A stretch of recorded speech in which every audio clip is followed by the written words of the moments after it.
furent couvertes. Tout ce qui se trouvait sur la terre périt, tant les oiseaux que le bétail, et les animaux qui se rompaient sur la terre, et tous les hommes. Tous ceux qui avaient respiration, souffle de vie dans ses narines et qui étaient sur la terre sèche mourut. Tous les êtres qui étaient sur la face de la terre furent exterminés, depuis l'homme jusqu'au bétail, aux reptiles et aux oiseaux du ciel. Ils furent exterminés de la terre. Il ne resta que Noé et ceux qui étaient avec lui dans l'arche. Les eaux furent grosses sur la terre pendant 150 jours. Amen. Allons directement dans Hébreux chapitre 11. On va lire le verset 7.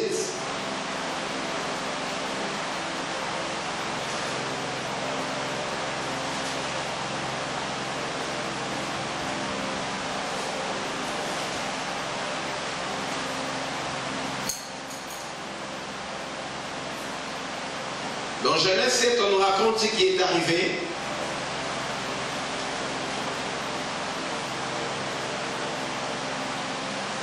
Et comment Noé s'est comporté.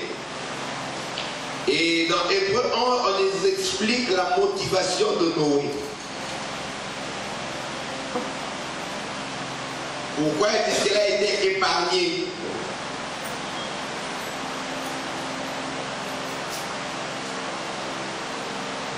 Hébreux 11, à partir du verset 7, la Bible déclare: c'est par la foi que Noé, divinement averti des choses qu'on ne voyait pas encore, saisi d'une crainte respectueuse, construisit une arche pour sauver sa famille. Et c'est par elle, dans la foi, qu'il condamna le monde et devint héritier de la justice qui s'obtient par la foi. Amen. Amen. Tout le monde a déjà entendu parler de Noé ou de l'histoire de Noé. C'est un homme qui a vécu au commencement de la race humaine, quand Dieu a créé Adam et Ève et que les hommes ont commencé à se multiplier sur la terre, il fut un moment, le péché a commencé à croître, à prendre de l'ampleur sur la terre. Parce que Adam n'était pas resté dans l'alliance avec Dieu, il a péché et il a entraîné toute l'humanité dans sa chute. Et il y a eu une partie de la descendance d'Adam, la descendance qui vient par Caïn, qui est venu par Caïn, a commencé à exceller dans le mal. Adam lui-même également était pécheur. Ses enfants ont commencé à vivre dans le péché. Les hommes ont commencé à naître dans le péché. Il fut un moment où le péché s'est tellement accru, il y a eu tellement d'abominations sur la terre, le mal s'est tellement répandu que Dieu s'est repenti d'avoir créé l'homme. Dieu a regretté. Quand on dit que Dieu se repent, c'est que Dieu regrette. Dieu a dit: je regrette d'avoir créé l'homme sur la surface de la terre. Parce que j'avais créé l'homme pour qu'il vive en communion avec moi. Mais maintenant je vois le mal qui s'étend sur la terre et le cœur de l'homme s'est tourné tous les jours vers le mal. Le mal ne date pas d'aujourd'hui. Dès que Adam s'est séparé de Dieu, c'est là que le mal est entré dans l'humanité. Et on voit qu'il n'y avait qu'une seule famille de la terre, sur la terre. Et mais dans cette famille, on a pu constater le meurtre. C'est qu'on parle le meurtre fratricide. On a vu Caïn qui a tué son jeune frère Abel. Vous imaginez un frère qui tue son propre frère. C'est pas, il n'a pas tué l'enfant du voisin. Ils n'avaient pas de voisin. Amen. Il n'a pas tué un cousin. C'était son propre frère. Né du même père et de la même mère. Mais Caïn a tué son frère. C'est parce que son père Adam avait ouvert la porte à Satan. Quand tu obéis à ce que dit l'ennemi, tu ouvres une porte pour que l'ennemi entre dans ta vie.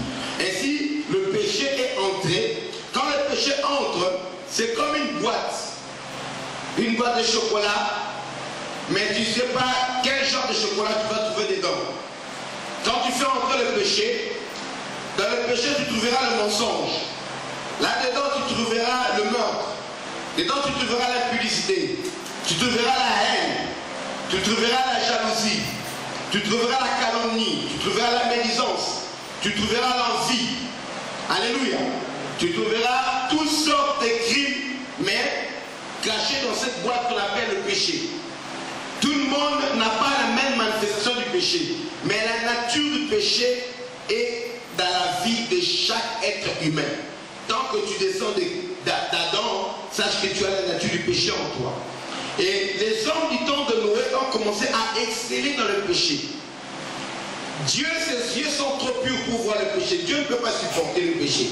Il a dit, voilà ce que je vais faire. Je vais anéantir tous les êtres vivants qui sont sur la terre.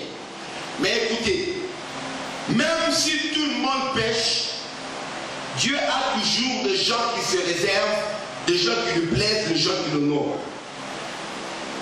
Et Dieu ne traitera jamais le juste de la même manière qu'il traite le pécheur. On vous dit, oh, nous tous nous sommes des pécheurs. Non, lis bien dans la Bible. Chaque fois que Dieu vient exercer ses jugements, il y a toujours quelqu'un que Dieu épargne. Sinon, il n'y aurait plus aucun être humain sur la terre. Celui qui te dit, nous sommes tous des pécheurs, dis-lui, c'est toi qui es pécheur parmi tous les autres hommes. Ne m'inclus pas dans ce que tu es en train d'annoncer comme une affirmation. Oui, nous sommes des pécheurs, c'est que nous avons la nature du péché en nous.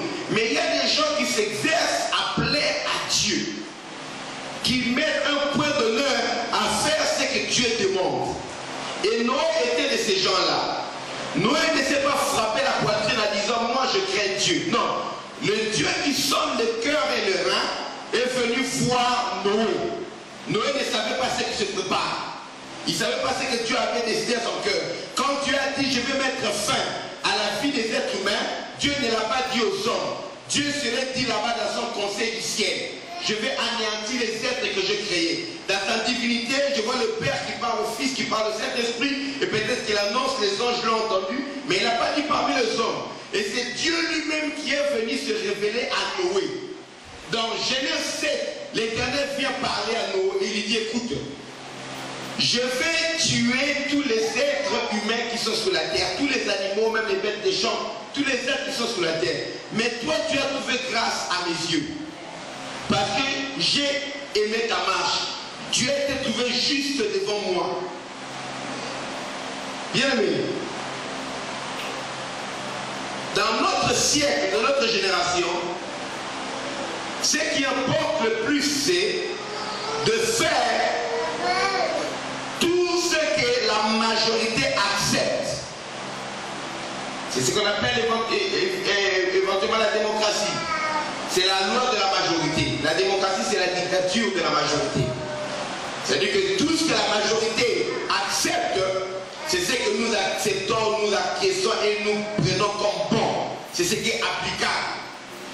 Aujourd'hui, l'euthanasie est interdite en France. C'est-à-dire que tuer quelqu'un parce que la personne lui demande en disant j'en ai marre de vivre. Mais demain, avec la progression ou bien la régression de la loi, si la majorité des gens qui vous représentent dans vos institutions, dans l'Assemblée par exemple, il faut une loi, les députés disent que désormais l'euthanasie n'est plus un crime, on peut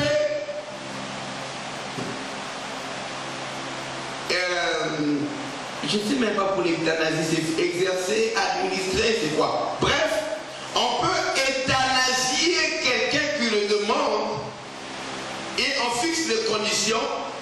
Ce qui était un crime à cause du choix de la majorité, cet acte d'euthanasier quelqu'un sera immédiatement décriminalisé. C'est-à-dire que ce ne sera plus un crime. Et l'ensemble des gens vont accepter qu'on puisse donner la mort à l'autre parce que la personne le demande. Donc tu es avec ta femme qui souffre, ton mari, il dit qu'il en a marre de vivre, ben tu lui aides à mourir, aider à mourir, bref tu le tues. Imagine-toi, quelqu'un qui en a marre de vivre, qui a un homme qui a une femme qui est malade, mais lui il veut aller se remarier, mais il ne veut pas commettre le meurtre, le crime, il ne veut pas aussi divorcer. Mais quand il y a une loi qui dit que tu peux aider ta compagne à partir, ça ouvrira la porte encore à d'autres crimes, à d'autres péchés. Bref, ce que la majorité dit être bon, c'est ce que notre génération aime faire. Mais Dieu ne marche pas avec les gens qui suivent la majorité. Dieu marche avec les gens qui se démarquent de la majorité quand il le faut pour suivre ce que Dieu le dit. Amen. Si tu fais que ce que font tout le monde, tu ressembleras à tout le monde. Si tu fais ce que Dieu demande, tu seras un homme et une femme d'exception. Dieu, c'est le Dieu de tout le monde, mais Dieu n'agit pas avec tout le monde. Dieu agit avec ceux qui lui font confiance. Dieu agit avec ceux qui se confient en lui. Dieu agit avec ceux qui lui obéissent. C'est le Dieu de toute la terre, mais il n'est pas le Père de toute la terre. Il est le Père de ceux-là qui ont accepté son autorité dans leur vie. Ceux qui ont accepté sa parole. Alors parmi les êtres humains de la terre, Noé s'était distingué parce qu'il ne courait pas au mal comme ses contemporains. Dieu recherche des Noé de notre génération. Des gens qui voient le mal tout autour d'eux. Des gens qui voient le mal qui n'est plus appelé mal, qui est accepté. Mais il y a une chose, la parole de Dieu ne change pas. Jésus dit, le ciel et la terre passeront. C'est-à-dire les lois du ciel, les lois qui sont sur la terre, les lois des hommes passeront, mais ma parole ne passera jamais. Ce que Dieu a dit bien, ça restera bien. Ce que Dieu a dit mal, ça restera mal. Les hommes peuvent changer. À un moment, le mal peut devenir bien. À un autre moment, le bien peut devenir mal. Selon leur humeur, selon la tendance de l'époque. Mais chez Dieu, le mal reste le mal et le bien reste le bien. Alléluia. Parce que nous avons d'un côté Dieu avec le bien et de l'autre côté c'est l'ennemi, le diable avec le mal. À aucun moment le diable deviendra Dieu et à aucun moment Dieu deviendra le diable. Alléluia. Dieu cherche encore dans cette génération des gens qui peuvent se distinguer. Bien aimés, sois mal à l'aise si tous tes amis trouvent que vous êtes pareils. Faites les mêmes choses, faites le même travail, vous pouvez même aller dans le même endroit, mais dans quelque chose, il faut qu'ils trouvent que tu es différent d'eux. Tes amis doivent trouver que tu es différent. C'est la loi du Dieu que nous servons. Si Dieu en tout point, pareil à tes amis, à tes contemporains, c'est que tu n'as pas encore rencontré ce Dieu-là. Dès que Dieu a rencontré quelqu'un, la vie et le comportement, la marche de cette personne change obligatoirement. Quand Dieu a rencontré Abraham, Abraham qui habitait en Ur en Chaldée, un pays d'idolâtres où on adorait la lune et les étoiles, Abraham a changé. Il a cessé d'être idolâtre. Il a commencé à adorer le seul unique Dieu, le créateur de toute créature. Il n'adorait plus la lune et les étoiles. Il adorait maintenant un Dieu unique qui a créé la lune et les étoiles. La lune et les étoiles étaient visibles. Les autres dieux étaient représentés par des formes quelconques, des statues, bien de représentation. Mais Abraham a commencé à adorer un Dieu qui n'était pas représenté et il n'était même pas permis de le représenter. Il a commencé à adorer un Dieu qui était invisible, en marge de toute ta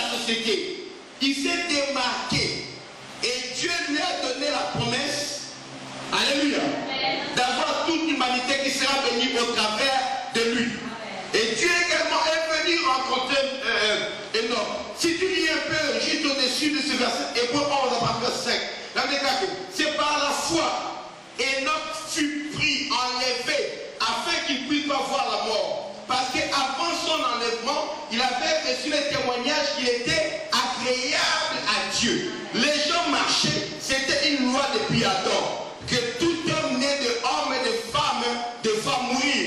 Mais Enoch, comme il marchait avec Dieu, comme il était en accord avec Dieu, il est le premier homme à avoir échappé à la loi de la mort. Parce que Dieu avait dit à Adam, le jour où tu mangeras le fruit de l'arbre de la connaissance du mal, tu mourras. C'est-à-dire que tu meurs dans ton esprit et après ton corps va mourir. C'est-à-dire que tu meurs et tu mourras. Et Enoch a échappé à cette loi que Dieu avait dit à Adam.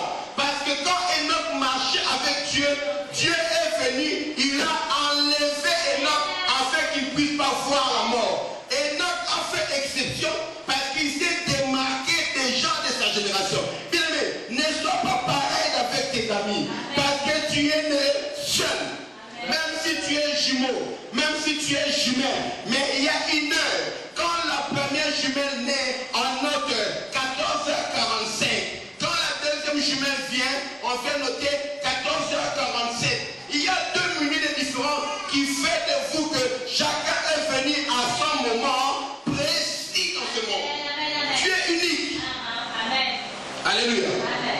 Même si vous aurez le même ADN, mais vous aurez il y a quelque chose qui vous distinguera. Les empreintes, vous n'aurez pas les mêmes empreintes. Alléluia. Tu es unique. Alors, ne cherche pas à t'associer aux gens, à vouloir ressembler à la majorité. Sinon, le jugement qui s'abattra sur la majorité s'abattra sur toi également. Quand Dieu en a eu marre du monde et du péché, Dieu a regardé, il a trouvé Noé. Noé a trouvé grâce aux yeux de Dieu. Et Dieu est venu lui dire, toi, je t'ai trouvé juste devant mes yeux. Écoute, tu vois la terre, je vais l'ensevelir, je vais l'engloutir avec les eaux. Je vais faire pleuvoir une grande pluie pendant 40 jours.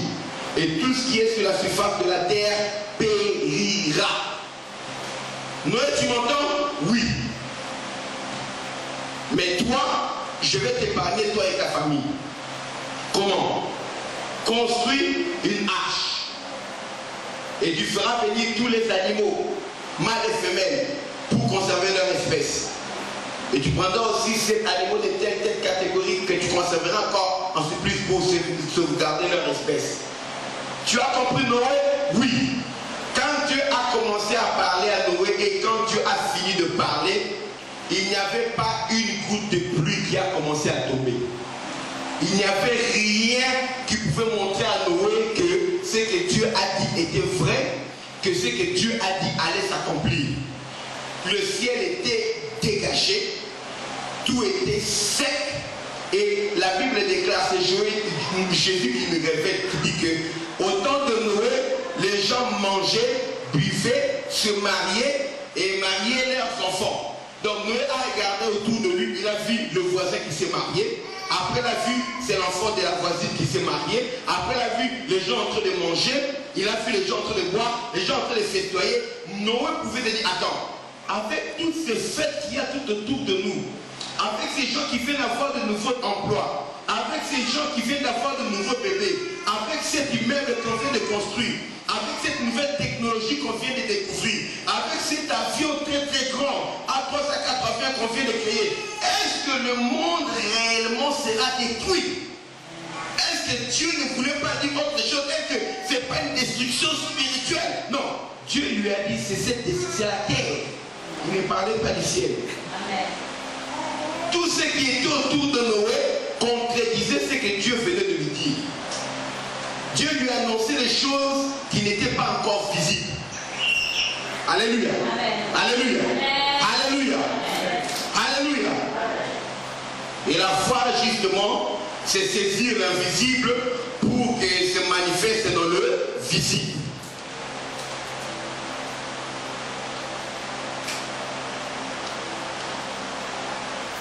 Noé a cru en Dieu. Il a cru à la promesse de Dieu. Il a cru que Dieu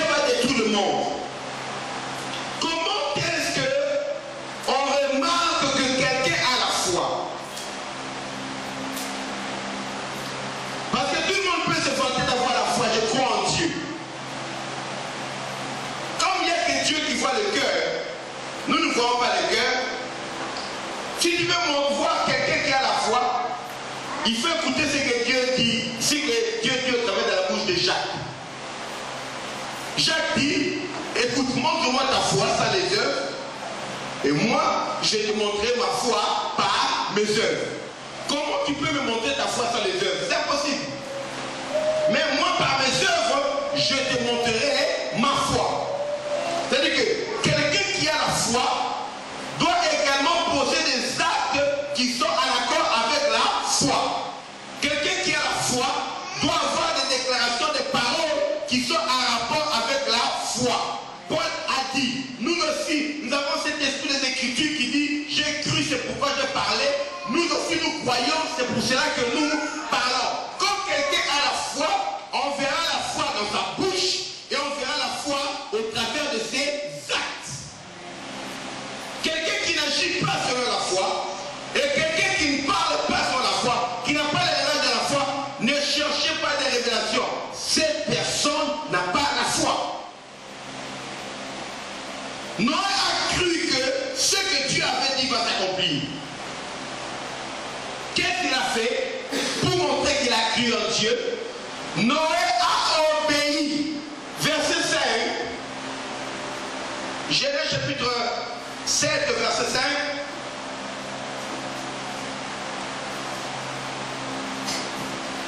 Là on déclare, Noé exécuta tout ce que l'Éternel lui avait ordonné. L'obéissance par la foi ou la marche par la foi. Noé s'est mis à exécuter les ordonnances du Seigneur, la parole du Seigneur. Quelqu'un qui a la foi, c'est quelqu'un qui obéit à ce que Dieu dit. Quelqu'un qui croit à ce que Dieu dit et qui obéit à ce que Dieu dit. Noé s'est exécuté. Il s'est empressé de faire ce que Dieu avait demandé. Et ce n'était pas une tâche facile.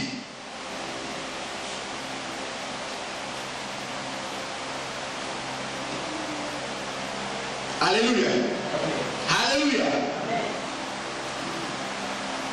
Il a commencé à travailler parce que Dieu lui a donné un travail. Écoute, la foi vient avec un travail. Alléluia. Si tu crois aux prophéties, aux promesses que Dieu a faites par rapport à ton ministère, tu crois réellement cela, on le verra par rapport à ta manière de te comporter, de travailler, pour voir cela se réaliser. Si tu crois que tu es un appel, tu crois que Dieu t'a donné une promesse, que réellement toi tu vas te marier, qu'on a donné une prophétie que voici ton mariage arrive. L'année prochaine, tu auras un enfant, c'est-à-dire qu'avant cet enfant, l'année prochaine, là, tu vas déjà te marier. Si tu crois en cela, ça se fera dans ton comportement. Si tu crois à la promesse de Dieu que tu auras une entreprise, on a donné une prophétie, voici prendre des conseils, je te vois gérer une entreprise. Bien aimé, ta manière de te comporter va démontrer si tu avais cru à la révélation ou à la déclaration du Seigneur. Écoutez-moi très attentivement, le peuple de Dieu. Souvent nous disons que nous avons cru, mais nous ne faisons pas ce que Noé avait fait au verset 5. Noé exécuta tout ce que l'Éternel lui avait ordonné. Nous disons que nous croyons, mais nous ne faisons rien qui démontre que nous avons cru en ce que Dieu a déclaré.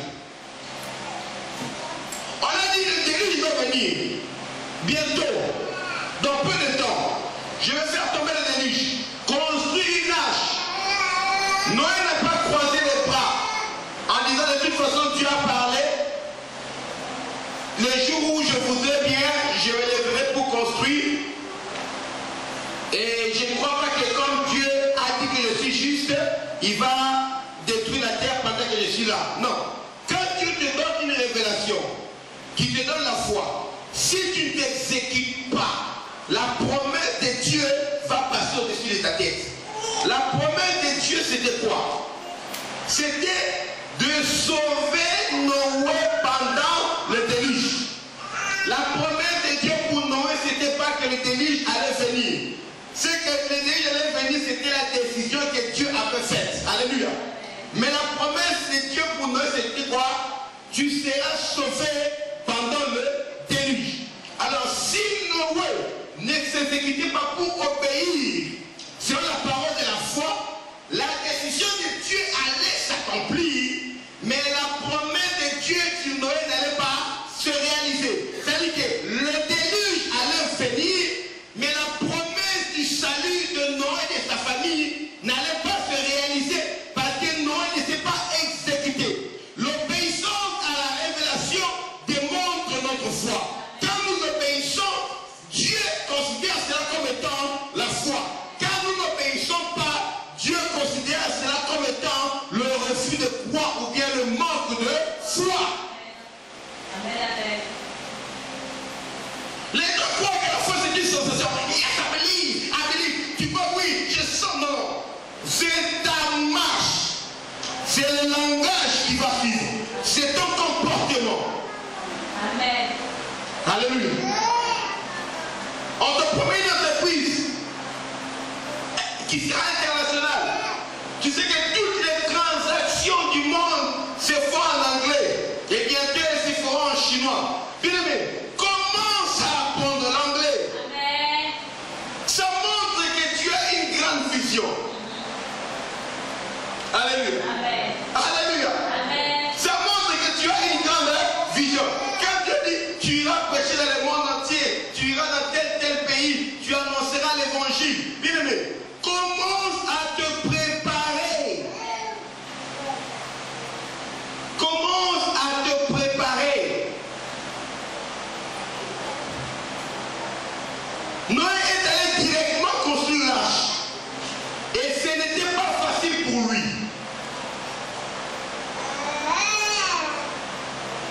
Il y avait que lui et ses 3 fils. Et ils étaient aidés par les 4 femmes qui avaient là également. L'épouse de Noé et les compagnes de ses fils. Quand on construit l'arche qui a la taille d'un paquebot moderne aujourd'hui. Vous voyez le grand paquebot là? C'est la taille de l'arche.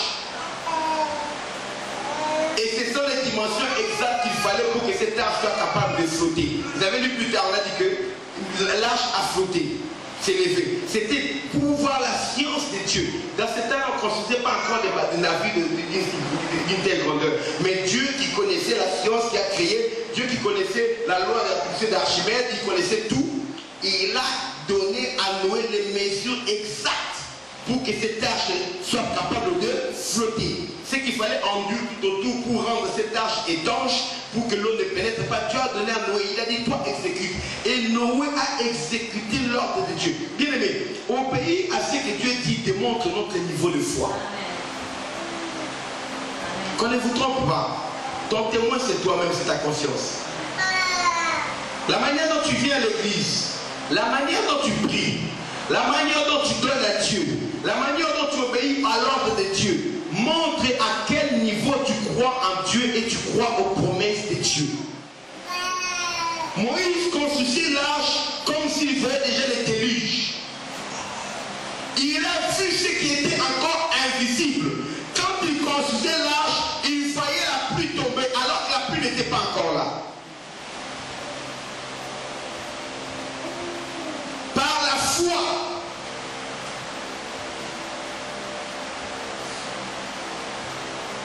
ma soeur, Dieu te promet un mariage, Dieu te promet une vie heureuse. Si tu as la foi en cela, commence à te comporter comme une femme mariée. Amen.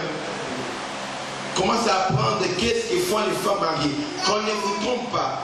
Tu es toi, tu resteras toujours toi. Mais toi, en tant que célibataire, n'est pas toi en tant que marié. Si tu amènes ton comportement de célibataire, le même toi, non, famille, peu importe. Tu amènes ton comportement de célibataire. Dans le mariage, tu veux te comporter comme une femme célibataire, tu vas perdre ce mariage. Pareil pour les hommes. Amen. Tu pries, Seigneur, aide-moi à trouver une femme. C'est la vraie prière qu'il faut faire. Seigneur, donne-moi une femme. C'est vraiment pas la prière qu'il faut faire. Là, je vous ai dit toujours, moi, dans cette église, que depuis le jardin d'Éden, Dieu ne donne plus de femmes aux gens. Dieu a donné la femme à Adam. Et ça lui a créé des problèmes. Parce que quand Adam a péché, Dieu est venu lui demander, Adam, où es-tu? Qu'est-ce qu'il y a? Adam a dit, c'est la femme que tu m'as donnée, qui a pris le fruit défendu, qui me l'a donné, j'ai mangé. C'est-à-dire, si tu ne m'avais pas donné cette femme, je serais bien. Dieu a dit, ah. Donc, quand je t'ai donné la femme, tu as dit, oh, cette fois-ci, voici ce qui est os de mes os et chair de ma chair. Maintenant, tu viens péché, je vais te demander, tu dis, c'est la femme que tu m'as donnée. Parce qu'il a dit, il fallait qu'il réponde quand Dieu lui a demandé, Adam, où es-tu? Il fallait dire, oh Seigneur, c'est l'os de mes os, chair de ma chair, qui va donner le fruit et j'en ai mangé. Ça veut dire que je l'aime tellement que je vis qu'elle est tombée dans un truc défendu, à cause de mon amour, je l'ai suivi. Non, Adam n'a pas dit c'est l'os de mes os, le nom a changé. Il a dit, c'est la femme, pas ma femme, c'est la femme que toi, tu m'as donnée. Partageons la responsabilité. Dieu a dit, ah, ok. Premier chaos n'est pas chaos. C'est le deuxième chaos qui est Niata. Je te montrerai que je ne suis pas Niata. Écoutez, dès aujourd'hui, je ne donnerai plus de femmes aux hommes. Désormais, la loi, c'est quoi? Celui qui trouve une femme trouve le bonheur. Alléluia. Cherchez et vous trouverez. Celui qui trouve une femme trouve le bonheur. Mais pour bien trouver une bonne femme, il faut que Dieu te fasse grâce. C'est pourquoi il est écrit, celui qui trouve une femme trouve le bonheur. C'est une grâce qu'il obtient de l'Éternel. L'Éternel t'accorde la grâce de chercher et de trouver une bonne femme. Mais ce n'est pas que Dieu va venir prendre une femme là, te le donner frère. C'est lui. C'est faux. Cela voudrait dire que sur cette terre, il n'y a qu'une seule personne qui pourra te convenir en tant que mari, en tant que femme. Si on vous raconte ça, c'est faux. Beaucoup de gens, c'est l'idéal, hein, vous savez. Il y a quelqu'un, il compte lequel tu étais plus. Non, bien aimé. Tu vois ton ex là, si vous étiez arrangé, il faut aussi être marié. C'est parce qu'à un moment vous n'êtes pas entendu. Tu es marié avec quelqu'un d'autre, mais avec ton ex aussi, ça pouvait marcher. Amen. Même tu es avec celui-là, tu regrettes ton ex. Alors, qu'on ne vous trompe pas que, oh non, tu es la... Non, non, non, non, non. Le mariage, je ferme la parenthèse, je parle de celle l'autre jour. Tout ce qu'on voit, il y a beaucoup d'histoires qu'on raconte sur le mariage qui sont fausses, mais qui sont comme des contes de fées. Vous savez, dans les contes de fées, avant de commencer à lire, on dit, il était une fois, nous savons que ça n'a jamais existé. Ça sort de l'imagination, mais nous aimons à croire parce que l'homme aime rêver. Et on nous raconte des rêves idylliques. Je vois des gens tenir des émissions sur les couples, sur le mariage. J'écoute, j'entends ce que les gens racontent. Je dis non, ça sont des contes de fées. Ça n'existe pas dans la vraie vie et dans le mariage de cela qui partie de Dieu. Ça n'existe pas. Amen. Revenons aux enseignements. Et pour ce qui concerne le cas de Noé, bien sûr, quand l'Éternel a parlé à Noé, il n'y avait pas de gouttes de pluie autour, il n'y avait rien. Mais Noé a obéi. Il a dit, je vais faire exactement ce que Dieu a demandé. Je manifeste un comportement qui montre que j'ai cru en ce que tu as dit. C'est de là que je suis venu pour te dire, ma soeur, mon frère, Dieu te promet un mariage. Si tu crois en cela, commence à te comporter comme il faut. Dieu te promet que tu vas être serviteur de Dieu. Bien aimé, nous connaissons des prophéties qu'on va servir le Seigneur. Nous avons mis une application à commencer à lire la Bible, à étudier la parole de Dieu, à prier à genoux, les mains en l'air pendant longtemps. On ne regardait pas la douleur, à jeûner pendant plusieurs jours pour préparer notre esprit, être à la hauteur des attentes de Dieu selon les promesses de Dieu. Aujourd'hui, quand on dit à quelqu'un tu vas servir Dieu, rien que la promesse, les gens croient que je suis déjà arrivé. Écoute, la prophétie ne fait pas de toi un serviteur de Dieu. Parce que tu peux aussi rater. La prophétie peut aussi rater. Alléluia. Amen. Alléluia. Alléluia. La prophétie peux rater. C'est-à-dire que tu peux rater ta destinée. Dieu peut prophétiser, parler. Et tu rates ce que Dieu a déclaré. On peut même te consacrer. Mais par manque d'obéissance, tu rates le but pour lequel Dieu t'a créé. Tu rates le niveau du ministère où Dieu t'attendait. Parce que tu n'obéis pas. Même si la prophétie était vraie. Écoutez, Saül ne connaissait rien de ce qui concerne les choses de la royauté. Dieu a donné une prophétie à Saül. Il a donné à Samuel. Et quand Samuel a vu Saül, il a dit arrête de chercher les années de ton père. Dieu prophétise sur Saül. Il dit que tout ce qu'il y a de bien sur Israël, c'est pour toi. C'est toi qui délivreras Israël de la main des Philistins, de la main des ennemis. Dieu donne des promesses sur Saül. C'est toi qui conduiras mon armée. C'était le premier roi d'Israël. Parce qu'avant lui, il n'y avait que Dieu qui était le roi. Dieu donne la promesse sur Saül. Et réellement, Saül est devenu roi. Par la volonté de Dieu, par la promesse de Dieu. Et il a été roi, consacré comme roi, par la prophétie. Mais est-ce que Saül a fini sa vie comme un roi? Roi est reconnu par l'Éternel? Non.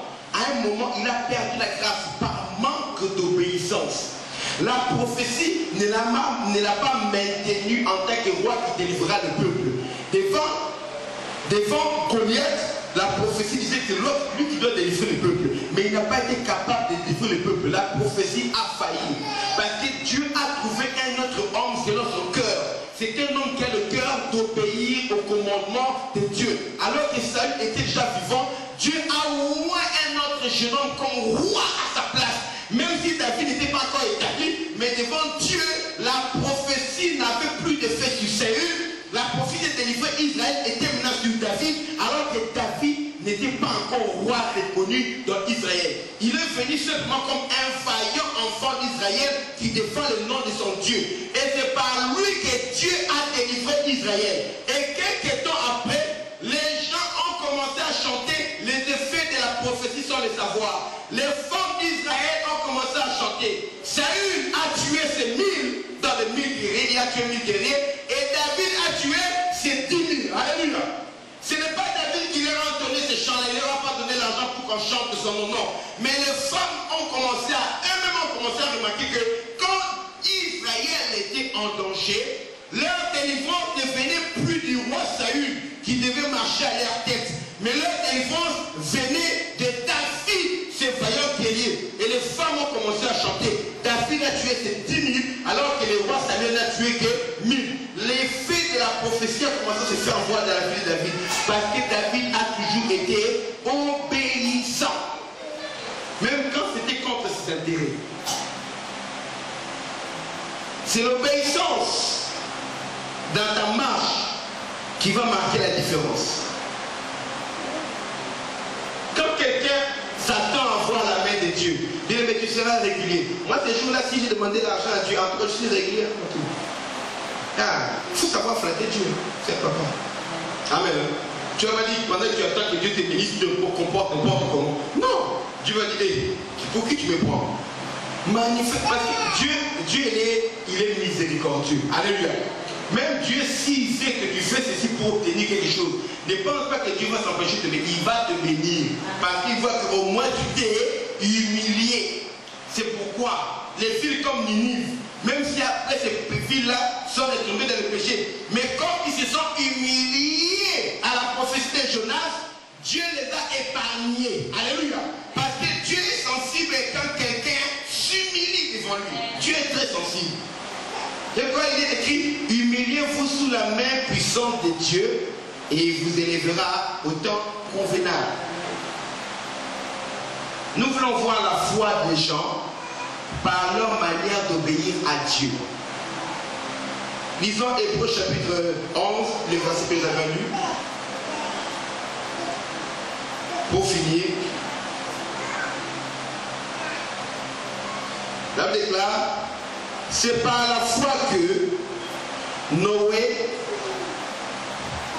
Hébreux 11, verset 7, c'est par la foi que Noé, divinement averti des choses qu'on ne voyait pas encore, et saisi d'une crainte respectueuse, construisit une arche pour sauver sa famille. C'est par la foi qu'il condamna le monde et devint héritier de la justice qui s'obtient par la foi.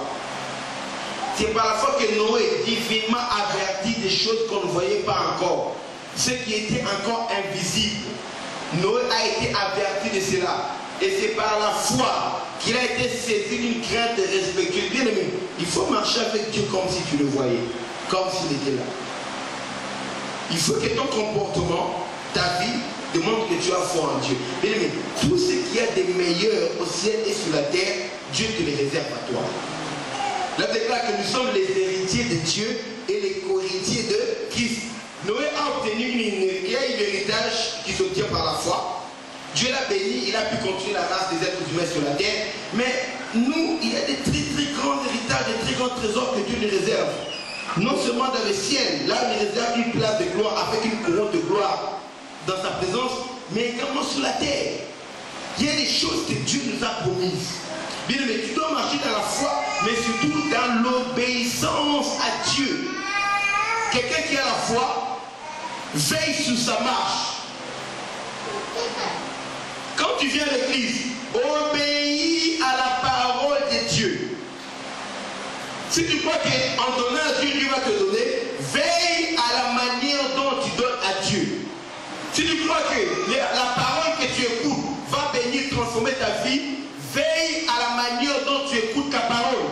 Parce que la foi vient de ce qu'on entend, et ce qu'on entend vient de la parole de Christ. Veille sur ta marche.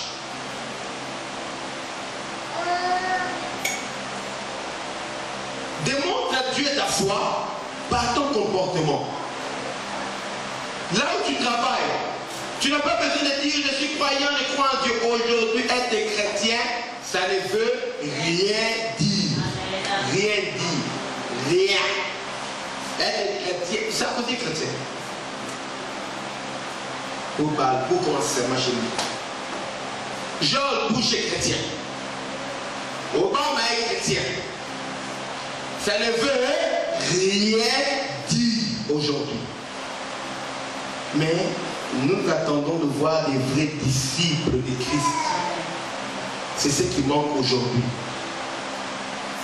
Fille de la maison du roi, fils de la maison du roi, nous voulons voir des disciples de Christ. C'est ce qui marquera la différence. Et quand Dieu va ouvrir les portes de bénédiction sur ta vie, les gens qui sont autour de toi vont remarquer que Dieu t'a visité. Écoute. Là, on déclare que Noé construisit une hache. C'était pénible. Le moment où tu reçois la promesse, jusqu'au moment de l'accomplissement de la promesse, c'est ce qu'on appelle le chemin de l'obéissance. Bien aimé, le chemin de l'obéissance passe par des épreuves. Alléluia. Alléluia. Alléluia. Et dans le chemin de l'obéissance, nous rencontrons des épreuves, des obstacles qui vont venir tester notre foi. Est-ce que quelqu'un m'entend? Qu'est-ce que nous rencontrons sur le chemin de l'obéissance? Des épreuves et des obstacles qui vont tester notre foi, qui vont tester est-ce que nous croyons réellement en Dieu, est-ce que nous croyons réellement à la promesse de Dieu. C'est des moments pénibles. Personne n'est épargné. Écoutez, Dieu dit à Abraham, sors de ton pays, de ta patrie, de la maison de ton père, va vers le pays que je te montrerai. Je te bénirai, je rendrai ton nom grand. Et toutes les femmes de la terre seront bénies en toi et en ta postérité. Je bénirai ceux qui te béniront, je bénirai ceux qui te béniront. Dieu donne cette promesse à Abraham. Et jusqu'à ce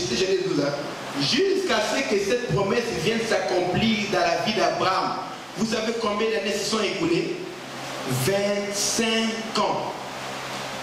Dieu rencontre un homme de 75 ans et lui dit que tu vas avoir un fils. C'est déjà un vieux. Et il vient d'avoir cet enfant de la promesse là. À quel âge? À 100 ans. Imaginez les 25 ans d'épreuve d'Abraham. À un moment même, il a failli parce qu'il a tellement eu de doutes. Il est allé faire un enfant avec sa servante, la servante de sa femme Agar. Et l'enfant Ismaël, c'est l'enfant qui combat le fils de la promesse jusqu'aujourd'hui. Parce que les Arabes descendent d'Ismaël et les Juifs que vous voyez là, ils descendent d'Isaac. il y a guerre entre ces deux nations à cause de l'erreur d'Abraham, à cause de son impatience, son manque de foi. C'est une conséquence. Bien aimé, il y a un moment, quand Dieu te promet, ne crois pas que tout va s'accomplir comme ça. Il faut obéir à Dieu. C'est ce qu'on appelle la persévérance. C'est continuer à faire la même chose avec la même ardeur sans se relâcher. C'est ce qui veut dire la définition de notre persévérance. Continuer à faire la même chose avec la même ardeur sans se relâcher. Abraham devait continuer à croire. Il ne devait pas dire non. Maintenant, je vais retourner à Ur en Chaldée. Ou bien non, je vais retourner dans les dieux de mes pères. Parce que son père Térak adorait la lune et les étoiles. Il n'a pas à renier ces dieux-là parce que la promesse n'est pas accomplie. Il a continué à croire à ce Dieu pendant 25 ans. Quand Dieu vient voir David au travers de Saül, et il est loin comme roi, David avait à peu près 17 ans. Dieu lui dit que tu es roi. David n'a pas demandé la royauté. Il n'a pas prié Dieu, fais de moi un roi. Non. Dieu décide et le prophète vient, il le dit et il le roi. Bien aimé. Dès ce jour-là, la vie de David est devenue une vie de tourment. Entre le jour où on a promis la royauté, vous connaissez l'histoire de David que David devant Goliath, ça ne s'est pas arrêté devant Goliath. Alléluia. Après Goliath, c'était des problèmes. David était devenu un maître dans l'art d'esquiver les javelots. Les javelots et les lances qui lui lançaient cela, c'était le roi Saül.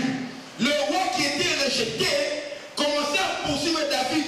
Celui qui est roi par Dieu, choisi par Dieu, est poursuivi par celui qui est rejeté par Dieu. Bien aimé, ne te moque pas de quelqu'un qui est en train de souffrir parce que tu vois quelqu'un d'autre qui est élevé en train de le maltraiter. Tu dis non, celui qui est élevé là, c'est lui que Dieu a béni. Regarde le musique, écoutez, il y a des gens comme de Dieu qui viennent, qui commencent à parler.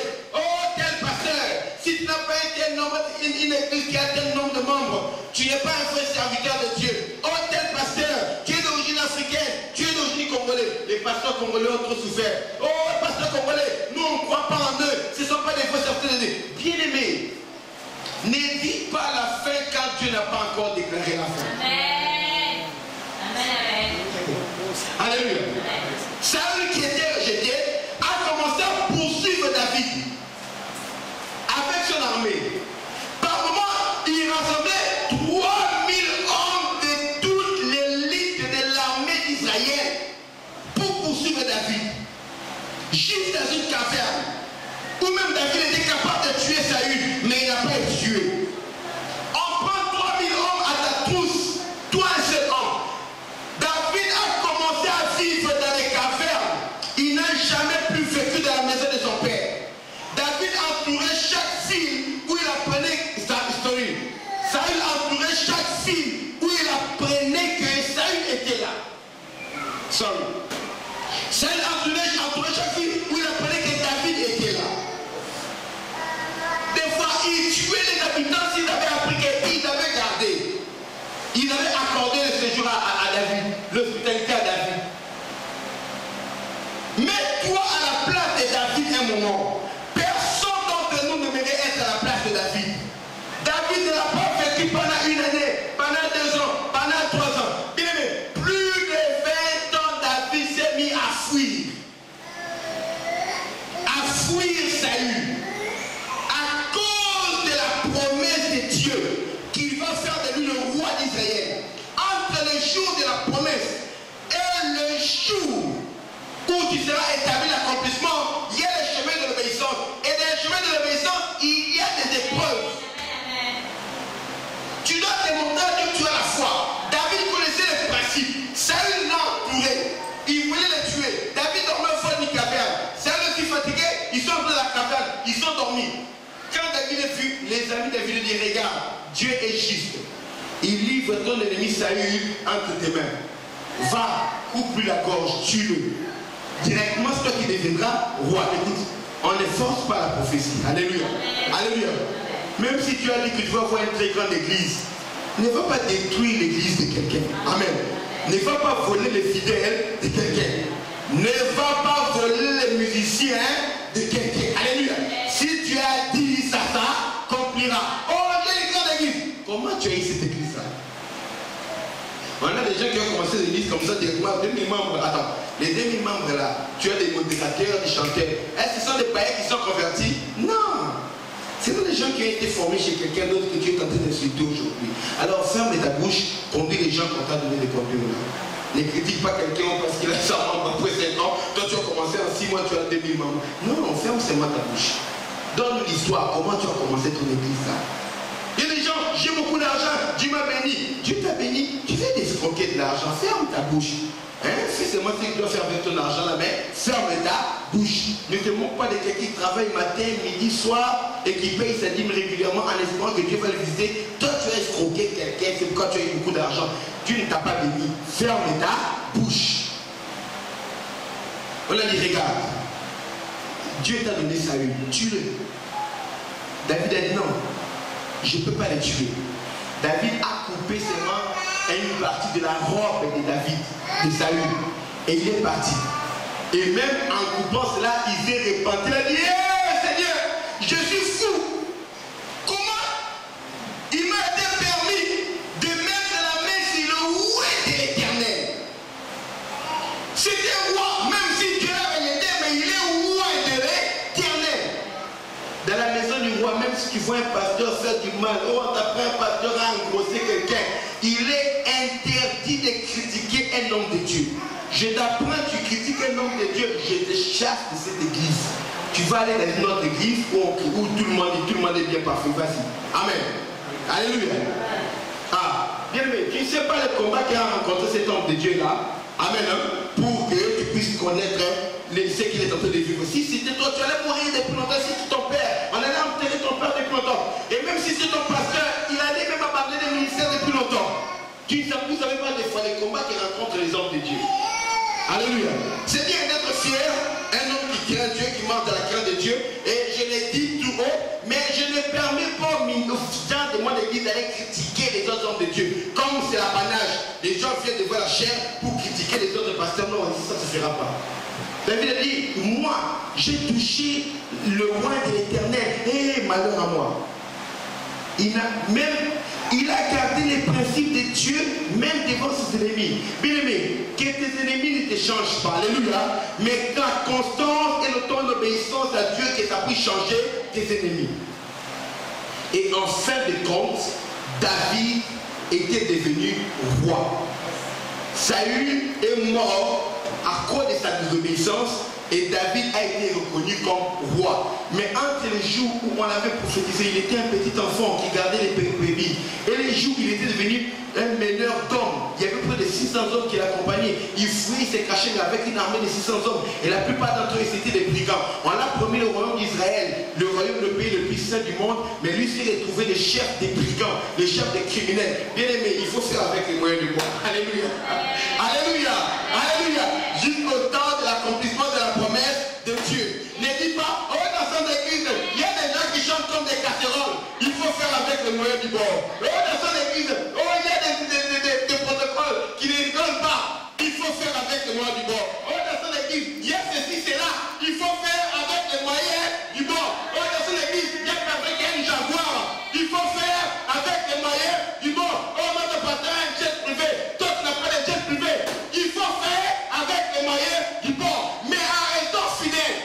Dès le jour de la promesse, jusqu'au jour de l'accomplissement, arrêtons fidèles et obéissants par la foi. Nous vivons le fruit de la promesse de Dieu. Parce qu'aucune parole que l'Éternel prononce sur nous ne tombera à terre. Alléluia. Alors nous allons marcher dans l'obéissance par la foi jusqu'à ce que nous saisirons les promesses de Dieu. Que nous debout, nous voulons prier.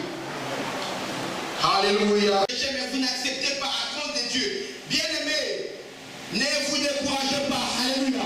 Continuez à obéir à Dieu par la foi. Alléluia. Noé a crié aux choses qui étaient invisibles. Il a été saisi d'une crainte respectueuse, comme s'il voyait déjà le déluge. Bien, mais il y a la promesse de la bénédiction de Dieu. Mais il y a également la promesse du jugement de Dieu. Continuez à croire à Dieu. Continuez à obéir à Dieu. Parce que ce monde va être détruit. Le monde que tu vois là, la France, les États-Unis, le Congo, l'Afrique, le monde entier, la Chine seront détruits par le feu. Dieu prépare de nouveaux cieux et une nouvelle terre. Bien aimé, c'est dans ce ciel-là, dans cette terre-là que nous habiterons. C'est là-bas que nous serons avec Dieu pour l'éternité. Mais celle-ci va être détruite. Alors bien aimé, marche dans la crainte de Dieu. Aujourd'hui, je veux que tu fortifies ta foi. Dis Seigneur, pour mon salut, je renouvelle ma foi. Et pour la bénédiction de ma vie, parce que Dieu nous bénira au ciel et nous bénit sur la terre. Et pour la bénédiction de ta vie sur la terre, dis Seigneur, je crois en toi et je vais te démontrer ma foi par mon obéissance. Prie pour ta foi au nom de Jésus-Christ. Alléluia. Seigneur, je te prie pour ma foi. Je te prie pour la foi de tes enfants. Là où notre foi a pris des rides, là où notre foi, Seigneur Papa, s'est atténuée et s'est manifestée par notre manque d'obéissance. Là où l'obéissance a diminué parce que les choses que tu nous as promises ne sont pas encore accomplies. L'évidence de ces choses a commencé, Seigneur, à s'éloigner de nous. Maintenant, nous voulons voir ces choses d'une manière évidente, Seigneur Papa. Nous voulons croire fermement, Seigneur, à ce que nous espérons. Et nous voulons démontrer avec évidence, Seigneur Papa, les choses qui sont invisibles. Nous voulons, Papa, par notre obéissance, agir comme si tu étais visible devant nous. Par notre obéissance, nous voulons agir comme si tes promesses étaient palpables et tangibles, et comme si nous les touchions au nom de Jésus. Nous voulons saisir l'invisible aujourd'hui. Papa, fortifie ta fille qui attend la promesse de ta visitation. Qui attend la promesse de ta visitation. Papa, pour son mariage, pour son travail, pour sa maison, pour sa situation, dans sa famille, on se moque de ta fille. Papa, visite-la aujourd'hui. Hâte-toi d'accomplir, Seigneur Papa, ta promesse. Et jusqu'au jour de l'accomplissement, garde ta fille dans l'obéissance par la foi. Papa, étant donné dans la vie de ton fils, qui veut s'épanouir, qui ne veut pas voir les mêmes malheurs, les mêmes problèmes, qui avait dans la famille son père, venir se perpétuer également dans sa famille. Écoute ton fils, papa. On commence à se moquer de lui. On commence à dire que sa vie n'est pas posée, sa vie n'est pas stable. Seigneur, tu es le Dieu qui promet et tu es le Dieu qui réalise. Garde ton fils dans la foi. Garde son cœur et ses pensées en Christ pour que le jour qui vient le visiter en accomplissant ta promesse, que tu le trouves debout et non que tu le trouves par terre. Papa, bénis cette église, la maison du roi. Que les promesses que tu nous as faites, Seigneur, concernant ce pays, pour s'emparer de ce pays, pour évangéliser ce pays, pour prendre possession de ce pays en ton nom. Papa, que ces promesses viennent s'accomplir dans le nom de Jésus. Jusqu'à ce jour-là, papa, jusqu'à ce que nous ayons une très grande église qui aura son influence dans tous les cercles de la société de la France. Papa, jusqu'à ce jour, garde-nous dans l'obéissance. Papa, qu'il n'y ait pas des gens qui marchent dans la désobéissance dans cette église. Qu'il n'y ait pas des gens qui marchent contrairement à ta foi, contrairement à ta parole. Qu'il n'y ait pas des criminels, qu'il n'y ait pas des républiques, Seigneur, au nom de Jésus-Christ. Qu'il n'y ait pas des haineux, papa, parmi nous, au nom de Jésus-Christ. Qu'il n'y ait pas d'idolâtres parmi nous, dans le nom de Jésus-Christ de Nazareth. Qu'il n'y ait pas d'hypocrites parmi nous. Qu'il n'y ait pas de médisants, de calomniateurs parmi nous. Garde-nous, Seigneur, de marcher dans l'obéissance à ta parole jusqu'à voir l'accomplissement de ta promesse. Merci parce que tu es fidèle. Toi qui as commencé en nous cette bonne œuvre, tu la rendras parfaite pour le jour de Christ. Seigneur, de notre marche de la foi et de notre obéissance dans la foi, papa, garde-nous au nom de Jésus et que nous puissions voir ta promesse de ta délivrance, de ta protection, de ta bénédiction, comme Noé également l'a vu. Malgré les obstacles, aide-nous à tenir ferme au nom de Jésus. Malgré les critiques, aide-nous à tenir ferme au nom de Jésus. Et quand tu paraîtras, que nous ne serons pas parmi ceux qui vont rougir et pleurer, que nous serons parmi ceux qui vont t'accueillir dans la gloire, ceux qui vont s'élever pour te rencontrer dans les airs, Seigneur, et vivre pour toujours avec toi. Dans le nom puissant et précieux de Jésus de Nazareth, nous avons ainsi prié. Amen. Amen. Gardons les yeux fermés.